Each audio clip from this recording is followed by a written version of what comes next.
৮ বছরের ছোট্ট রামিসার মাথা কেন আলাদা করা হয়েছে? গা শিউরে ওঠার মতো ঘটনা। যারা এই ঘটনাটা শুনেছে চোখের পানি ধরে রাখতে পারে নাই।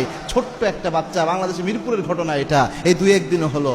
ছোট্ট একটা বাচ্চা স্কুলে যাওয়ার কথা, তার মা বাচ্চাকে খুঁজতেছে যে আমার বাচ্চাটা গেল কোথায়। খুঁজতে খুঁজতে দেখে বাচ্চাকে কোথায় পাওয়া যায় না, পুরা বিল্ডিং খোঁজা শেষ, পাওয়া যাচ্ছে না।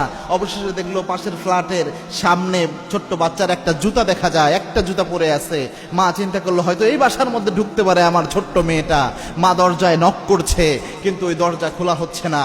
যতবার নক করছে কোনোভাবে ওই দরজা খোলা হয় না। অবশেষে 999 যখন কল দিল, ওই মহিলা কল দিয়ে যখন পুলিশ আসলো, দরজা ভেঙে ভিতরে ঢুকে দেখে তার বাচ্চার নিথর দেহটা পড়ে রয়েছে। 8 বছরের বাচ্চা, কিন্তু মাথা নাই, শরীরের সাথে মাথা অবশিষ্ট নাই। যে বাথরুমের দিকে যেয়ে দেখে বালতির মধ্যে মাথাটা পড়ে রয়েছে। এরকম মর্মান্তিকভাবে জমিন থেকে বিদায় করেছে। অভিযোগ এসেছে যে ওই যে বাসাটা, ওই বাসার যে মালিক রয়েছে, বাসার ওই ফ্ল্যাটে যে ব্যক্তি থাকেন, ওই ফ্ল্যাটের ওই ব্যক্তি সে মূলত এই মানসিকভাবে যৌন কেন্দ্রিক বিকৃত মস্তিষ্কের অধিকারী ছিল।